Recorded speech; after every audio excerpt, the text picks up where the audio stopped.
Depuis les attentats de 2015, il a été instauré la journée du 9 décembre comme journée de la laïcité. Comment définiriez-vous la laïcité aujourd'hui ?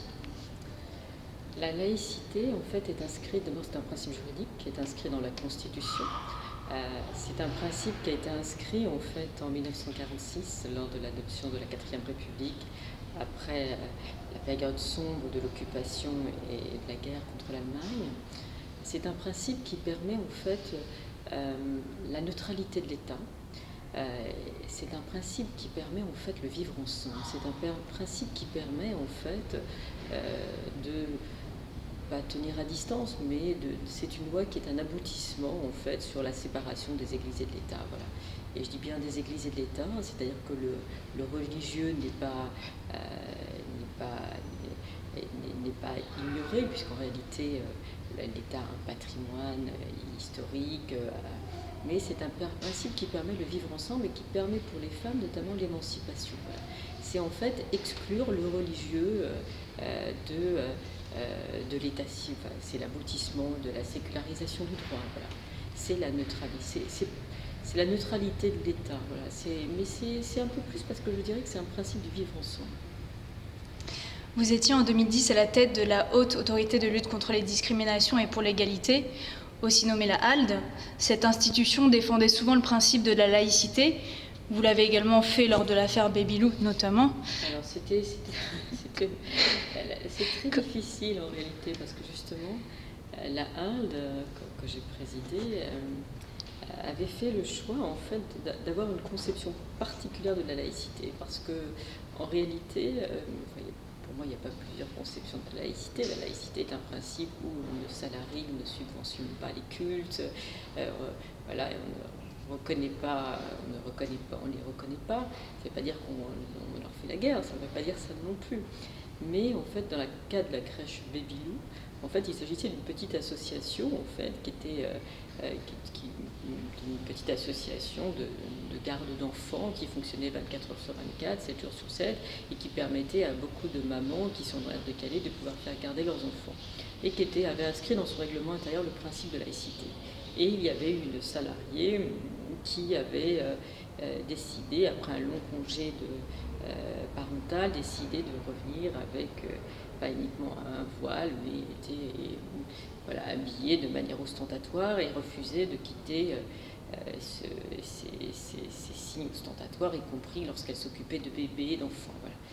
Et j'avais pris le contre-pied en réalité de mon prédécesseur qui estimait que le licenciement qui avait été prononcé contre cet agent qui refusait en fait de respecter le règlement intérieur avait fait l'objet d'une discrimination religieuse. J'avais réinstruit le dossier, j'avais témoigné au Conseil des prud'hommes de Mantes-la-Jolie, et depuis il y a eu une décision de la Cour de cassation de l'Assemblée plénière qui reconnaissait le principe de laïcité, en tout cas la possibilité pour les entreprises d'inscrire dans leur règlement intérieur un tel principe. Mais ça a été une longue bataille, ça a été des années de bataille judiciaire, et depuis la crèche a fermé, et c'est à Chanteau-les-Vignes, cette ville un peu où a été tourné le film La haine de Mathieu Kassovitch. Je n'arrive sans doute pas à résumer en quelques mots ce qu'est la laïcité, mais c'est encore plus important aujourd'hui où on voit une radicalisation et un repli communautaire, car elle permet l'émancipation des femmes. Elle évite en réalité que la loi religieuse ou une interprétation d'une loi religieuse vienne s'appliquer par exemple aux femmes en disant que les femmes c'est la moitié d'un homme. Ça permet la mixité. Vous savez, dans certains établissements scolaires, les parents ne veulent pas que leur petite fille aille à la piscine parce qu'il y a déjà l'idée que quelque part il y a un regard lubrique qui est posé sur le corps de la petite fille. C'est les dispenses scolaires et quand il y a cours de sport ou quand il y a certains enseignements. Et donc depuis plusieurs années, en réalité, ce principe de laïcité est remis en cause parce qu'il y a une montée des fondamentalismes. Et donc du coup, il est plus que jamais important, en tout cas, de réaffirmer ce principe de laïcité. Vous devenez ensuite secrétaire d'État chargé de la jeunesse et de la vie associative, et lors d'une interview, vous dites « Parler de laïcité est devenu un tabou en France ». Est-ce que ces propos sont toujours d'actualité ?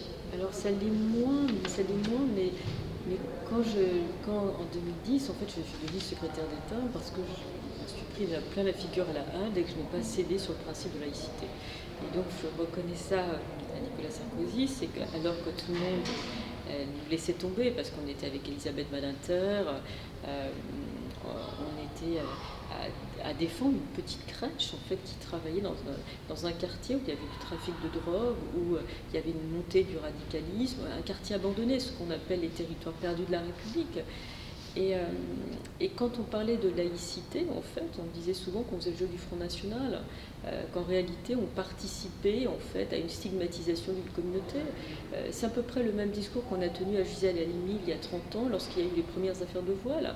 Aujourd'hui, je pense qu'on ne peut plus dire ça parce qu'il y a eu plus de 300 morts en France. On a tué au nom d'une religion. Alors c'est une interprétation d'un dogme religieux, c'est une interprétation littérale, fondamentaliste, parce que le terrorisme islamiste, hélas, a frappé d'autres pays encore plus violemment. Je pense à l'Algérie, où il y a eu plus de 200 000 morts en une décennie, en 10 ans, 200 000 morts. La guerre en Afghanistan, la petite Malala a été victime du terrorisme islamiste. Des talibans ont jeté une fatwa sur elle parce qu'elle voulait aller à l'école. Elle a eu le prix Nobel de la paix. Et donc vous voyez bien que quelles que soient les parties du monde, y compris dans le monde musulman, ce terrorisme, cette lecture radicale bien, frappe, et que la France a pensé pendant très longtemps qu'elle serait épargnée par cela. Et elle ne l'est pas. Et je ne crois pas qu'il y ait de pays qui soient épargnés. Regardez les États-Unis, les gens ont oublié les attentats du 11 septembre. Les attentats commis par Ben Laden.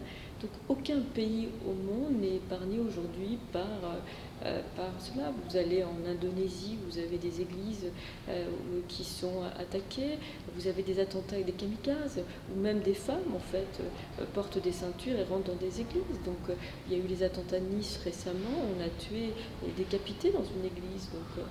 Donc plus que jamais, la laïcité est là et elle permet de vivre ensemble, quelles que soient ses confessions religieuses, quelles que soient ses origines, on peut vivre ensemble.